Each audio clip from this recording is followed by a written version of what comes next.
Camels, the cigarette that's first in the service, present the Abbott and Costello program. With the music of Leet Stevens and his orchestra, the songs of Connie Haynes and the Camel Quintet, tonight's guest, Miss Marlena Dietrich, and starring Bud Abbott and Lou Costello.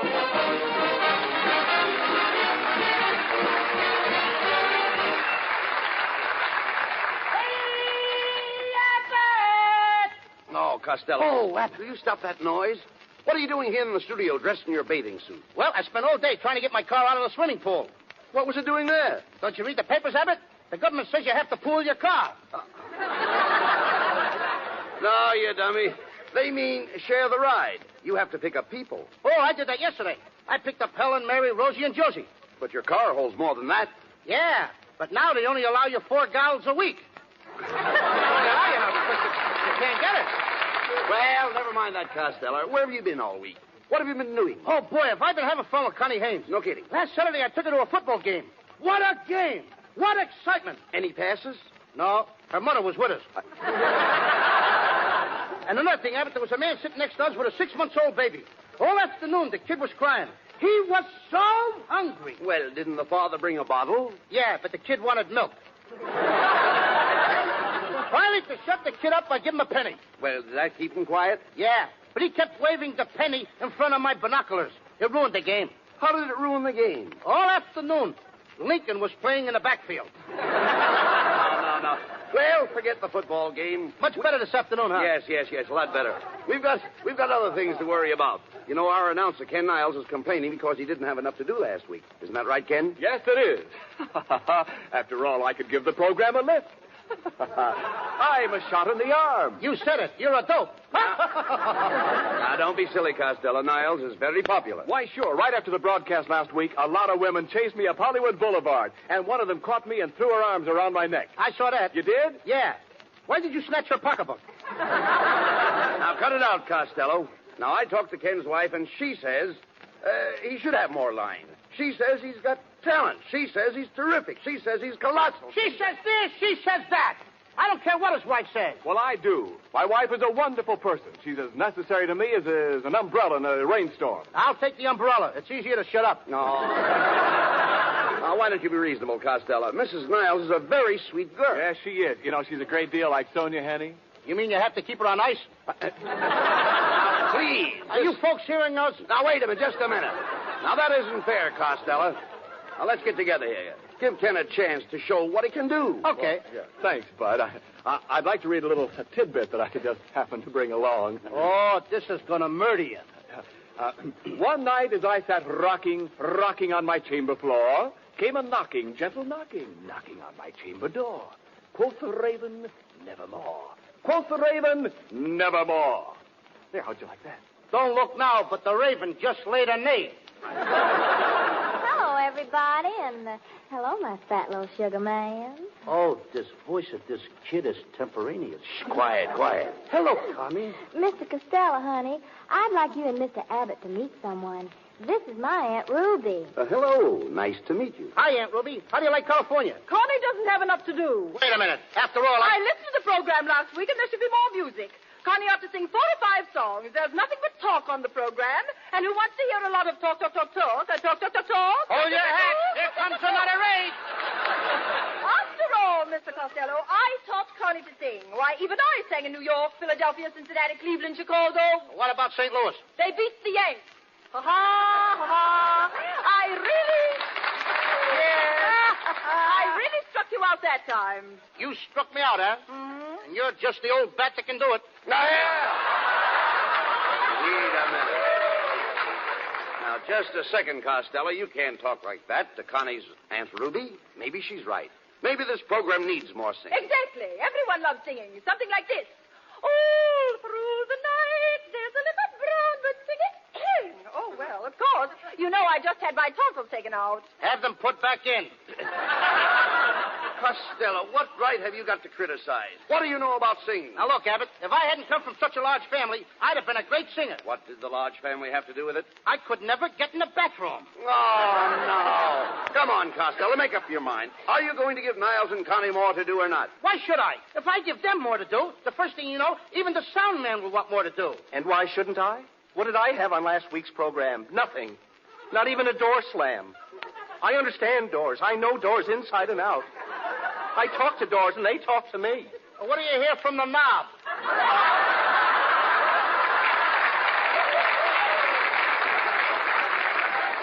Ah, well may you laugh. Little do you know how important every little sound is to me. Even the sound of a moth chewing on an overcoat. Like this.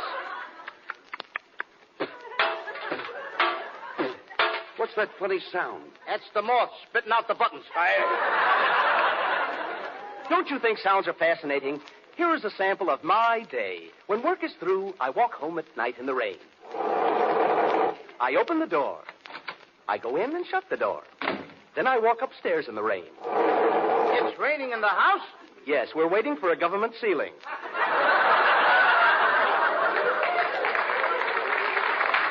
He must have a better rider than us, huh? Yeah, I imagine so. I jump into bed and sleep. It's morning. What a night! I've got to catch the train. I kiss my wife before I go to the office. My wife kisses me. I kiss her, and she kisses me. Wait a minute. What about the office? With a wife like that, why should he go to the office?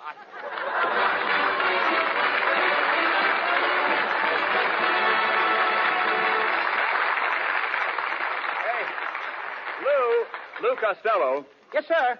Me? Yeah. How's your spelling this week? I can spell anything. Okay. Spell crumpets. Crumpets. Yeah, crumpets. Crumpets. Yeah. Crumpets. Crumpets. Wait a minute. You left out the T. Today, I gotta have crumpets without tea. Well, why? I lost my sugar ration card. Now, wait a minute. Look, Lou. Ration card. Yeah. But anyway. Ration. Ration. Look, around here, you can't forget any T's. Why not? Well, because with us, it's important. In fact, with any cigarette smoker, T ought to be one of the most important letters in the alphabet. Is that right? Why, sure. T stands for taste and throat. That's anybody's own personal proving ground for cigarettes. The T-zone. Now, of course, most people have tried Camels. But have you tried them lately, since you've been smoking more? Give Camels the T-zone test now. Ask your taste about Camel's flavor. You'll find it wears well, doesn't go flat. Ask your throat about Camel's mildness. It's the best judge you can find. Thousands of smokers who are making their own T-zone test advise Camels suit them to a T. Just remember that you're the one who's doing your smoking. For steady pleasure, try Camels. You'll find they're slow-burning, cooler smoking, richer tasting, milder, better. Because Camels are expertly and matchlessly blended of costlier tobaccos. So take a tip from your T-zone. Your throat and your taste will tell you. C-A-M-E-L-S. Camels. Get a pack tonight. You'll want to buy a carton tomorrow.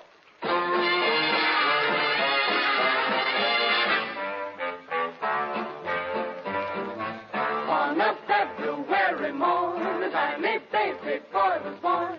Abraham. When he grew up, this tiny babe, folks all called him Honest Abe. Abraham. In 1860, he became 16th president. Now he's in the Hall of Fame, a most respected gent. That is why we celebrate this blessed February day. Abraham.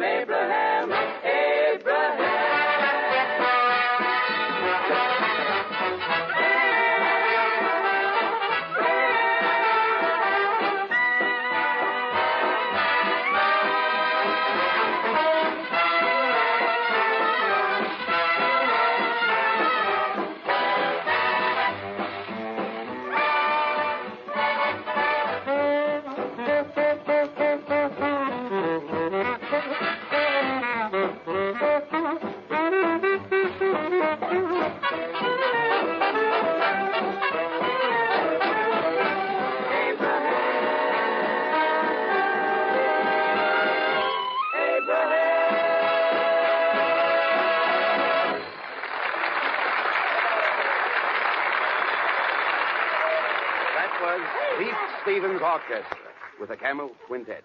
Doing Abbott. Abraham from the Holiday Inn. And now, Abbott. ladies and gentlemen... Oh, quiet. Abbott. What's the matter? Hey, look. Look what I got. Look at all the money.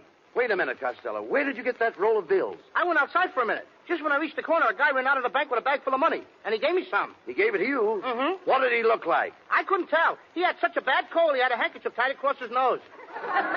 Well, you dumb cluck, that was a mask. The man was a bank robber. Oh, I don't think so, Abbott. He was the president. He offered to sell me the bank for a squawk.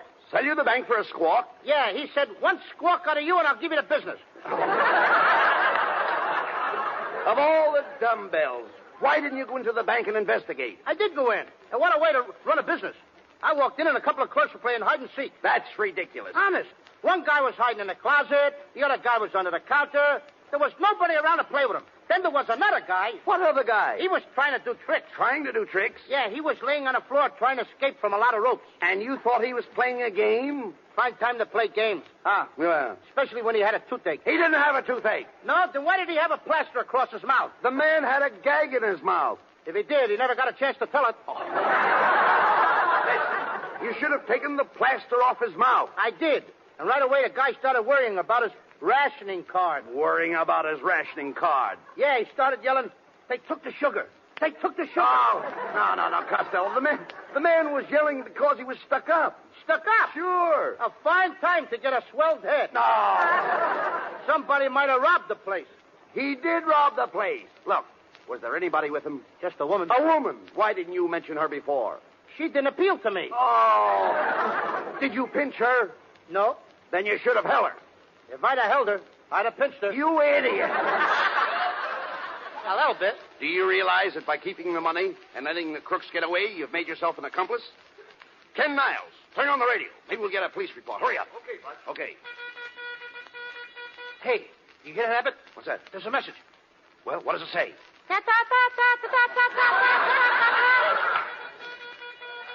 Attention all citizens. The Fifth National Bank has just been held up by Black Pete and his gang of desperate bandits. When last seen, the gang was headed for their hideout at Deadpan Gulch. Also at large is their accomplice, described as 5 feet tall. 5 feet wide, that is all. That's me, Mr. 5x5. Costello, you know the police are after you. Now, you've got to capture that gang to clear yourself. Now, you can't do it alone, so call a posse. That's the thing. Okay. Here, pushy. No. Here, pushy. No, Lou, please. Deadpan Gulch is in the heart of the cattle country. It's the home of the western bandits and cattle rustlers. Then I'm just a guy, Abbott. I became a 3-letter man chasing cattle rustlers. Oh, how could you become a 3-letter man chasing cattle rustlers? I sat on a branding iron. But did that cause you to catch the rustlers? Catch him? I passed him.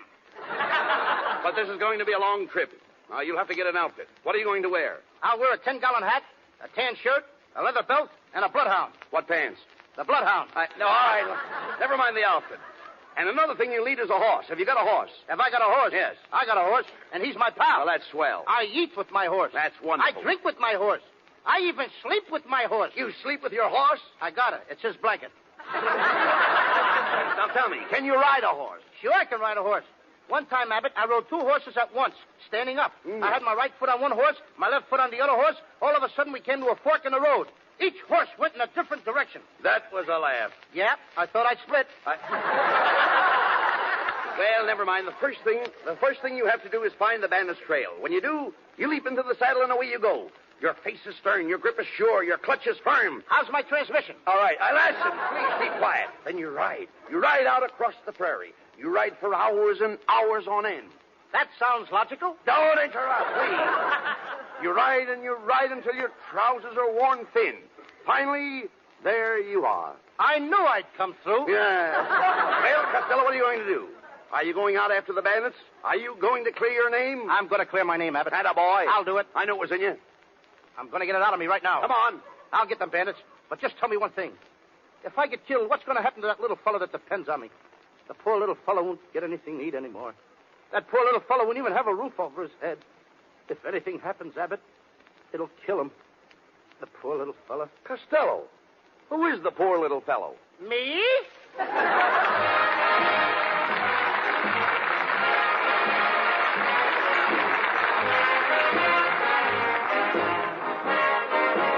And here's Connie Haynes with with the Campbell Quintet to sing a new tune of the Old West, Cow Cow Boogie.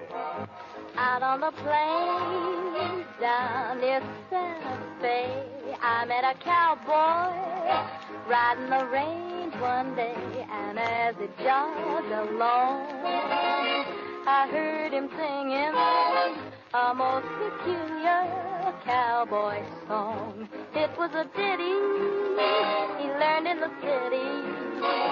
Come a ta ya ya, come a ta yip till I get along. Get hip, little doggies, get along. Better be on your way, get along. Get hip, little doggies, and he trucks them on down the old fairway, singing his cow boogie in the strangest way. Come a ta ya ya, come a ta yip till I singing his cowboy song. He's just too much. He's got a knocked out western accent with a Harlem touch. He was raised on local weed. He's what you call a swing half-breed, singing his cow boogie in the strangest way. Come a ta ya ya, come a ta yip till I Singing his cowboy song. He's just too much. He's got a knocked up western accent with a Harlem touch. He was raised on local weed.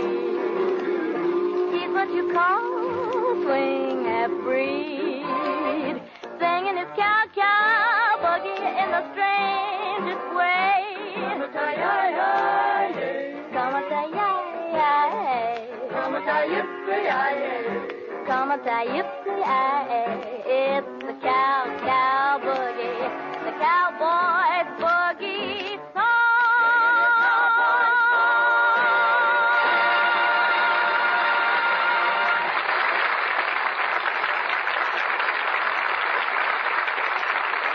And now back to the adventures of our heroes, Abbott and Costello, as we find them hot on the trail of the bank bandit Black Pete. Leading a posse of men, they track the villain to the lawless town of Deadpan Gulch. Here they are, riding up the main street of the town. Like the spurs that jingle, jangle, jingle, jingle, jingle, jingle, jingle. What's wrong? What's wrong? One of my spurs got stuck. Costello, what do you think you're doing? Why are you riding underneath your horse? Well, my horse isn't feeling well, Abbott, and the doctor told me to watch his stomach. Well, here we are, men. We'll probably find Black Pete in the Red Dog Cafe across the street. Stop your horse. Okay. Whoa! Whoa, Nellie! Whoa! Whoa, boy! Whoa! Atta boy. Take it easy, Nellie. Sit down now. Whoa, Nellie. All right, men. Everybody into the bar for a drink. Now. Just the men. You horses stay outside. All right, let's go in. And listen, Costello. When we go through this door, have your gun ready. If anybody moves, shoot. If anybody shoots, I'll move.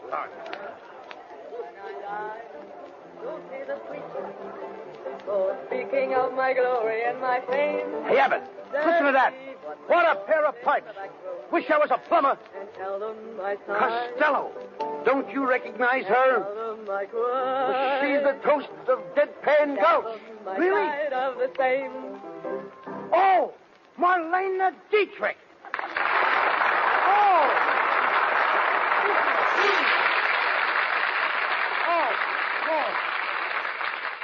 Lou, look at that lovely face. That face has made a fortune. Yeah, it runs into a nice figure.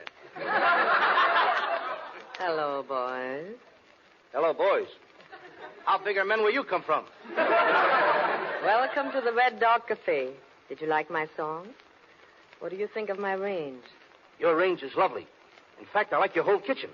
Oh, you flatter me. You're probably tired after your long trip. How about a drink? Okay, I'll have a Crosby cocktail. What's that? One drink and then bing. With your personality, I would suggest straight corn. What a fresh kid. Just a minute, Marlena. You see, neither one of us is a drinking man. Do you have anything a little milder? A try a drink of this very mild wine. Now, that sounds better. I'll try it. Costello, just a minute. What's the matter? I don't understand. That wine is made here by the Hopi Indians. Hopi Indians? One of the Indians is still hopping in it. Costello, that's silly. Come on. Let's go over and watch the boys play roulette. Yes. Or perhaps you both would rather play a game with me. Poker, faro, blackjack. I'd rather play post office. But that's a kid's game. Not the way I play it.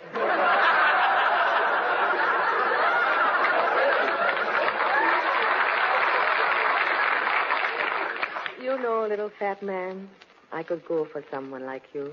You could? Yes. Do you know someone? Sure. What a fresh kid, Abbott! Now, look. Keep quiet, Costello. Don't talk like that to Marlena. She may know where Black Pete is. Try to win her confidence. Turn on the charm, you know. I'll turn on the charm. Okay, watch me. Marlena, my love, I adore you. You do? Yeah. Marlena, will you let me be your slave? Will you let me do something for you that I have never done for any other woman? What's that? Will you let me press your slacks? Costello, will you stop that? You just don't know how to handle these Western girls. Oh, yes, I do, Abbott. Marlena, one time I was in love with a bow-legged cowgirl. She was too bow-legged to round up the cattle. What do you mean? Well, she had a terrible time getting her calves together. What are you talking about, Costello? You've never even been in love with a girl. Yes, I was. I can see her now. She always wore cotton stockings. Cotton stockings? What happened to her? Nothing. But of all the girls I got tattooed on my chest... On your chest? Marlena, I love you the best. The best? Better than the rest. The rest? In the West. The West? On my chest. On your chest? There's an echo in the joint. Well, there's no question about it, Costello. Marlena Dietrich just can't be bothered with a man like you. Marlena, is that true? Oh, Lou. If you only had the eyes of Clark Gable. Yes. The nose of Tyrone Power. Yes, yes. The chin of Gary Cooper. Yes. The face. The face of who? That's all. If you only had a face. You know, the kids get nervous. Look here, Costello. We're wasting time. Did you forget why we came to Deadpan Gulch? We've got to find Black Pete's hideout. Black Pete. He's the most dangerous character in these parts. Oh, he don't bother me. But he's very tough. He eats little men like you every morning when he gets up. That's me, the breakfast of champions. But, Lou, why don't you give up this mad search? It can only lead to your death. I think you got something there, kid. Hey, Abbott, I am scared. Ain't you scared? No, I'm not scared. Then why are you biting my nails? But no matter what happens, I'm going after Black Pete, Marlena. And if I die, I want you to take this shirt of mine as a keepsake. But suppose you don't die. Then wash it and have it back by Monday. And no starch in the collar, either. Listen, Costello, cut out the foolishness. Now we line up everybody in the room until we find our man. That's right, Abbott. Everybody line up and empty out your pockets. Why are you making them empty their pockets? I lost my yo-yo. Now, wait a minute, boys. It's not necessary to look any further. I am Black Pete. You are? What a fresh kid. What a stale plot. I think you got something there. Marlena, I still don't believe all this is true. It is true. I took the money from the bank, but I did not steal it. It was my own money. It was my pin money. $100,000 pin money? I have very expensive pins. If you don't believe me, I'll show you. I have all the money right here in my stocking. Look. Abbott, what a cute bank. What a place to make a deposit.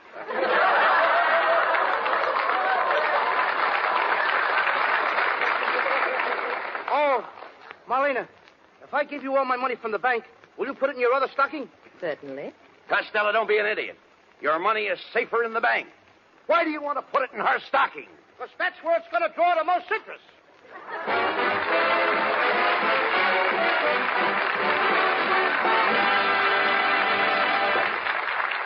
Before we hear from Abbott and Costello again, do you want to find out how hitting ground feels to a paratrooper? Well, just hop off the top of a truck going 15 miles an hour. But don't try that until you're as husky as an All-American halfback and as nimble as a circus tumbler. Even then, you'd have to learn plenty to qualify for the shoot troops, fighters as tough as any in the world. And whether your job is to dangle in midair from silk cords or whether you're making the shoots, you want to get the most out of your off-duty moments. Take Helen Lynch, for instance. She works at the Pioneer Parachute Company, making some of the chutes used by our paratroopers.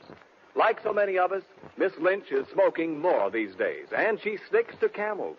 She said, quote, "Package after package, Camels never tire my taste or wear out their welcome. They have such a rich, full flavor, and they're so easy on my throat." Unquote. Camel is first in the service. Actual sales records in post exchanges and canteens show that with men in the Army, the Navy, the Marine Corps, and the Coast Guard, Camel is the favorite. Why is that? Well, just ask your own throat and taste. Camels have a full, rich flavor, the kind that wears well, doesn't go flat. Camels are milder, too, and cooler smoking because they're slow burning. The big reason behind this Camel goodness is costlier tobaccos, blended in the years-old Camel tradition of quality tobacco blending. If you're smoking more these days, try Camels. Your throat and your taste will tell you. C-A-M-E-L-S. Camels. Get a pack tonight. Send the carton to that fellow in the service.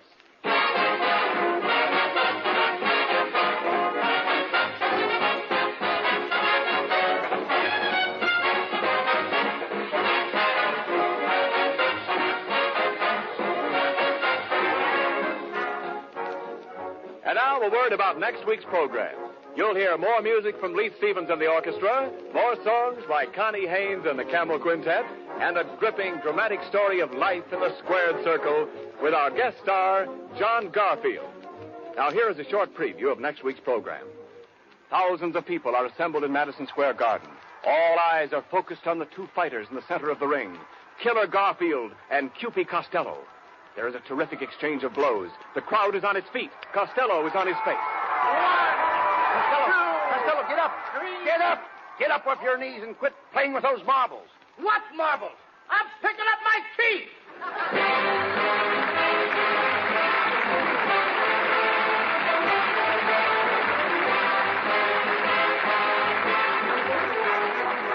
Be sure to tune in next Thursday night at the same time for another big comedy show starring Bud Abbott and Lou Costello, with John Garfield as our guest.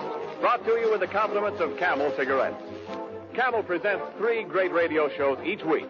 Abbott and Costello on Thursday night. On Friday night, it's the Camel Caravan with Lanny Ross, Herb Schreiner, Xavier Cugat, and Our Town. And Monday nights, Blondie.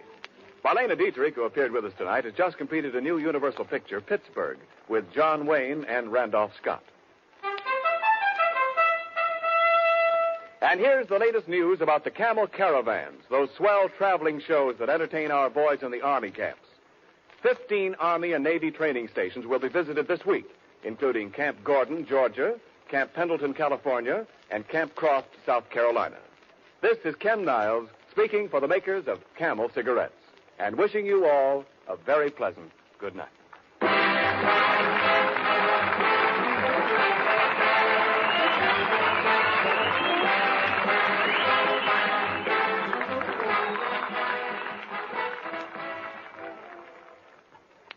Ever see a pipe wearing a muzzle?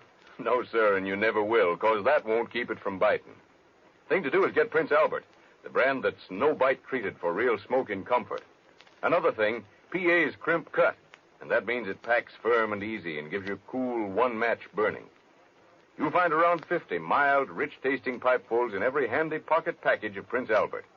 Try PA for Pipe Appeal. You'll agree it's the National Joy Smoke. This program has come to you from Hollywood. This is the National Broadcasting Company.